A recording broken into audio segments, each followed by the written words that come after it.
Slava tebi, Kriste, riječi Božja. Čisto srce stvori mi, Bože, i vrati mi radost svoga spasenja. Slava tebi, Kriste, riječi Božja. Gospodin s vama. Čitanje Svetog Evanđelja po Mateju. Slava tebi, Gospodine. U ono vrijeme Isus prozbori mnoštvu i svojim učenicima. Na Mojsijevu stolicu zasjedoše pismoznanci i farizeji. Činite dakle i obdržavajte sve što vam kažu, ali nemojte se ravnati po njihovim djelima, jer govore, a ne čine. Vežu i ljudima na pleća tovare teška, nesnosna bremena, a sami ni da bi ih prstom makli. Sva svoja djela čine zato da ih ljudi vide. Doista proširuju zapise svoje i produljuju rese. Vole pročelja na gozbama, prva sjedala u sinagogama, pozdrave na trgovima i da ih ljudi zovu rabi. Vi pak ne dajte se zvati rabi, jer jedan je učitelj vaš, a svi ste braća. Ni ocem ne zovite nikoga na zemlji, jer jedan je Otac vaš, onaj na nebesima. I ne dajte da vas vođama zovu, jer jedan je vaš vođa, Krist. Najveći među vama neka vam bude poslužitelj. Tko se god uzvisuje, bit će ponižen, a tko se ponizuje, bit će uzvišen. Riječ Gospodnja. Slava tebi, Kriste.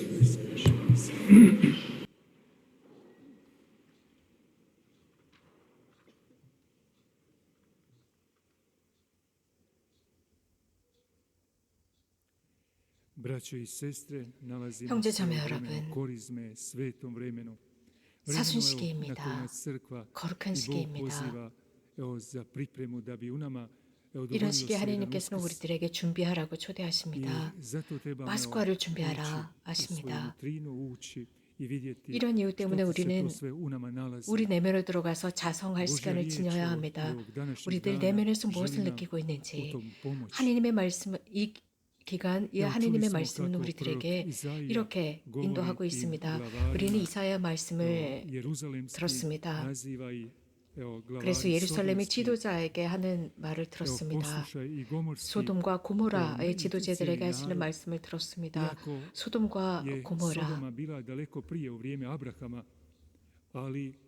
소돔과 고모라 아브라함 시대의 도시였지만 이사야 예언자는 몇 세기 이후에 다시 그 소돔과 고모라의 백성들에 관해서 언급하고 있습니다. 그들의 죄에 관해서 언급합니다. 그들의 그 죄,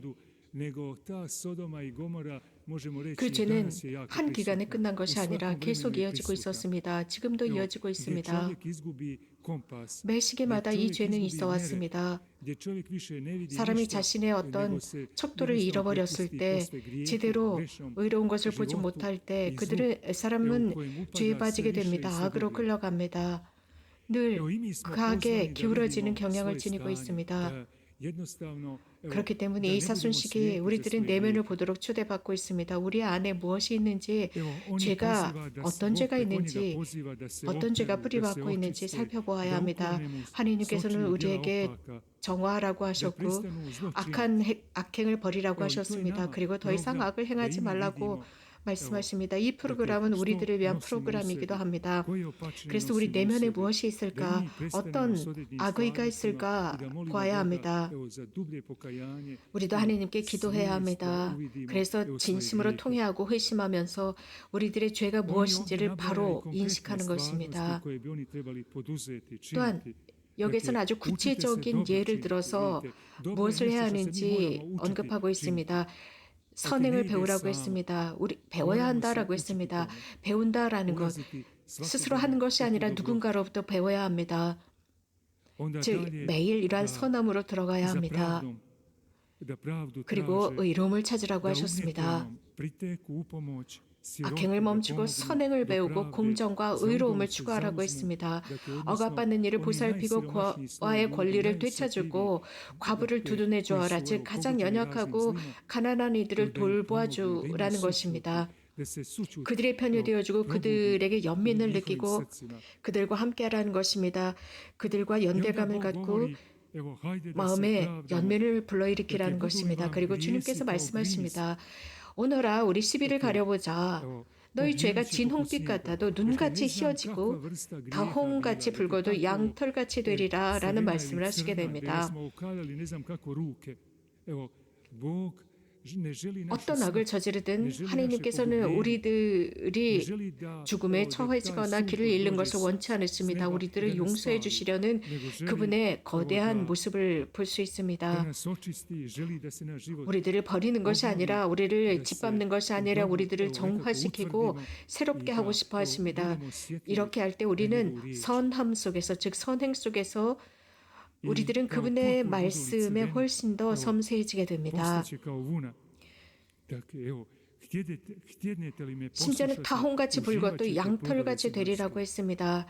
너희가 기꺼이 순종하면 이 땅에 좋은 소출을 먹게 되리라고 했습니다. 결국 우리는 순종해야 합니다. 그분의 말씀을 들어야 합니다. 이렇게 할 때 현실이 바뀝니다. 너희가 마다하고 거스르면 칼날에 먹히리라 라고 했습니다. 그 선행을 악행으로 바꾸지 말라는 것입니다. 악행의 결과를 언급하고 계십니다. 열매, 우리가 순종하면 이 땅에 좋은 성취를 먹게 되리라입니다. 악행을 행한다면 우리는 칼날에 먹힌다고 했습니다. 무엇인가 부정적인 것이 드러나게 됩니다. 우리가 선행을 행할 때마다 가장 먼저 우리 자신에게 선행을 행하는 것이고 우리들의 주변에도 선행을 행하게 되는 것입니다. 물론 그것이 즉시 보여지지는 않지만 이것이 축적되면서 매우 크게 보이게 됩니다. 오늘 복음에서 예수님께서는 제자들과 군중을 향해서 말씀하셨습니다. 율법학자들이나 바리사이들의 위선적인 모습을 아주 적나라하게 표현하고 계십니다. 그들은 모세의 자리에 앉아있다라고 하셨습니다. 그들은 사회적인 권력을 지닌 사람이었고 백성들을 향해서도 권력을 휘두르는 사람들이었지만 그들이 어떻게 처신해야 하는지를 말씀하고 계십니다. 자신들이 말하는 것 자체를 실천해야 하지만 그들은 실천하지 않고 있다고 했습니다. 그렇기 때문에 그들의 행실은 따라하지 말라고 했습니다. 그들은 말만 하고 실행하지 않는 사람들이다라고 했습니다. 형제자매 여러분, 이것은 우리들 각자에게도 해당되지 않을까 싶습니다. 우리 각자의 인생 속에서 차이점을 볼 수 있습니다. 곧 무엇인가 바르게 질서를 매기려고 합니다. 우리들의 내 외면으로 무엇인가 질서를 매기려고 합니다. 선행과 조화를 이루면서 살려고 합니다. 현대도 어떤 사람들은 잘못했을 때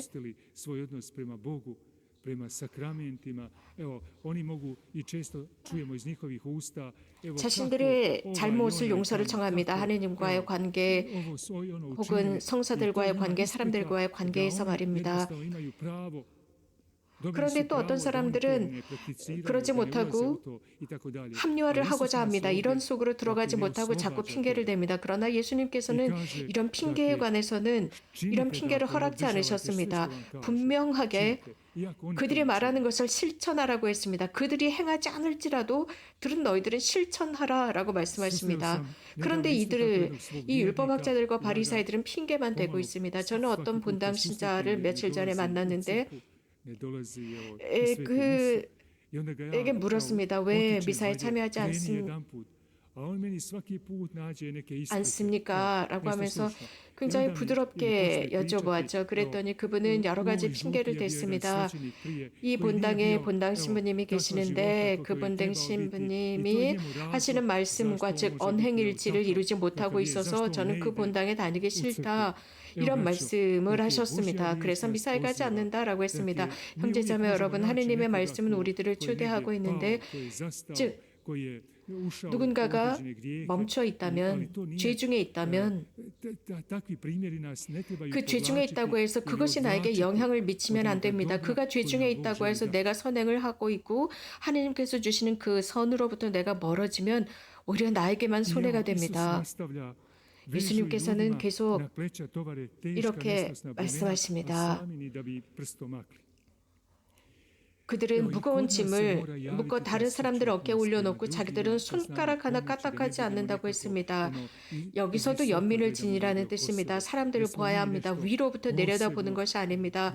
사람들을 경멸하는 것이 아닙니다. 우리가 다른 누구보다도 특별하고 스페셜하고 더 높은 사람이다. 그것이 아닙니다. 우리가 하느님을 동반해서 살면서 할수록 무엇이 부족한지를 알게 됩니다. 우리들 앞에 있는 그 길은 매우 오랜 길입니다. 아시시 프란체스코 성인께서는 형제들에게 이런 말을 했습니다. 우리 다시 시작합시다. 우리는 지금까지 아무것도 하지 않았다라고 했습니다. 형제자매 여러분, 사순시기는 이렇게 우리들을 초대함으로써 많은 것을 변화시킬 수 있도록 합니다. 우리들에게 필요한 것들입니다. 우리들의 삶에서 많은 것이 제자리를 차지해야 하는 것이 사순시기입니다. 또 은총이 필요합니다. 힘이 필요합니다. 그리고 제대로 된 관점을 지니고 이 현실을 볼 줄 알아야 합니다. 그래서 훨씬 더 강한 방법으로 이것을 수락하는 은총을 청해야 합니다. 오늘 복음에서 예수님께서 이러한 바리사이와 율법학자들에 관해서 말씀하시면서 그들의 인사받기를 좋아하고 스승이라 불리기를 좋아한다고 했습니다. 그래서 사람들 앞에서 칭찬받기를 좋아한다고 했습니다. 우리들에게도 해당되지 않나 싶습니다. 사람들에게 보이기 위한 행동 말입니다. 그러나 하느님께서는 보이지 않는 것까지도 하느님께서는 보시고 듣고 계신다는 사실을 잊지 맙시다. 이것은 자기 자신에게 아무런 소용이 없고 아무런 가치가 없습니다. 허망할 뿐입니다. 우리가 하고 있는 모든 것들, 그것을 하느님을 위해서 하는 것입니다. 보이지 않게 하는 것입니다. 내 행동 속에서 하느님께서 영광을 받으시는 것입니다. 행여 내가 하는 것이 드러날지라도 내가 자랑하거나 칭찬받기 위해서가 아니라 하느님 영광을 드리기 위한 것입니다. 그들은 자랑하기 위해서 한다고 했습니다. 정말 중요한 것은 내 직장에서, 내 노동에서, 내 삶에서, 내 활동에서 하나님께서 영광 받으셔야 한다는 것을 잊지 맙시다. 이 바리사이와 율법 학자들은 많은 것을 하고 있었습니다. 즉 다른 사람들의 눈에 들기 위해서 다른 사람들이 바라보도록 많은 것을 드러내고자 했습니다. 성서, 그들은 하느님의 말씀을 들고 다녔습니다. 팔에 끼고 다녔습니다. 그래서 다른 사람들이 보게끔 만들었습니다. 그래서 자신들이 훨씬 더 거룩한 것처럼 그렇게 처신했지만 실제로 그들의 행동은 마음으로부터 나오지 않았습니다. 다른 사람들에게 보이기 위한 행동이었습니다. 이 사순시기는 우리에게 침묵으로 초대하고 있습니다. 으스대거나 거대한 말로가 아니라 조용하고 침묵으로 가는 길입니다. 캘커타의 마더데레사나 소아데레사나 그 외 많은 성인들께서는 홍보나 광고를 하시지 않았습니다. 그래서 누군가 다른 사람들이 들어주기를 바라고 도와주기를 바라는 언행을 하지 않으셨습니다. 다른 사람들에게 칭찬받기 위해서가 아니라 하느님께 영광과 찬미를 드리기 위해서였습니다. 예수님은 하느님이셨음에도 불구하고 세상에 오셨지만 아주 단순하신 모습이고 순수한 모습이셨으며 겸손하셨고 천상 아버지께 순명하셨습니다. 모든 것을 하느님께 영광을 드리고 영광이 드러나도록 하기 위한 언행을 하셨습니다. 복되신 동정 마리아를 잊을 수 없습니다. 너무나도 겸손하신 분 하느님의 어머니. 어머니께서는 절대로 다른 사람들의 관심을 한 몸에 받으려고 노력하지 않으셨습니다. 늘 그런 자리를 피해 사셨습니다. 성경에 우리들에게 전하는 바에 의하면 성모님에 관해서는 거의 드러나지 않고 있습니다. 성모님의 그 순수하고 단순함, 겸손함 속에서 늘 아드님과 함께 하셨지만 절대로 큰 목소리를 내시지 않았습니다. 어디에서도 가장 먼저 성모님께서 당신을 드러내시지 않았습니다. 형제자매 여러분, 화해의 성사, 우리는 자주 화해 성사에 참여해야 합니다. 가끔씩은 화해 성사에 참여하는 게 어렵습니다. 또 중죄를 짓고 있는 사람들에게는 더 힘듭니다. 그렇기 때문에 자주 화해 성사에 참여하도록 합시다. 그것을 자꾸 쌓아놓지 맙시다. 우리들의 교만이 훨씬 더 고집스럽고 단단해지지 않도록 자주 화해 성사를 받읍시다. 내 마음을 정화하도록 합시다. 하나님께 모든 것을 들으면서 우리 사제들도 마찬가지입니다. 교만이 자주 우리가 화해 성사에 참여하지 않게 되면 가장 먼저 그 교만이 앞장을 서게 됩니다. 하나님께 영광을 드려야 하는 자리에 교만이 그 자리에 앉게 됩니다. 그러면서 우리들 자신을 사람들에게 드러내려고 합니다. 이것이 자주 하나님께 영광을 드리는데 큰 방해로 등장합니다. 이건 메주거리에서 성모님께서 우리들을 초대하시는 것은 변화, 변모, 겸손으로서의 변모, 작대 작아짐입니다. 예수님께서도 초대하신 내용입니다. 우리 자신을 첫자리에 놓는 것이 아니라 하느님을 첫자리에 모시고 영광을 드리는 것입니다. 형제자매 여러분, 우리가 사랑 속으로 사랑에서 성장할 수 있고 하나님께 의탁하기 위해서는 초월성이 필요합니다. 초월적인 은총이 필요합니다. 특별히 현대의 부모들의 위치는 매우 중요합니다. 부모들은 자식들을 천년성체를 시키고 천년성체 교리에 보냅니다. 그래서 실제로 천년성체를 합니다. 그런데 부모들은 자주 이런 아이들에게 모범을 보이지 못해서 자식들은 실망하곤 하고 다른 길로 가곤 합니다. 전 세계 곳곳에서 일어나는 현상입니다. 우리 사제들은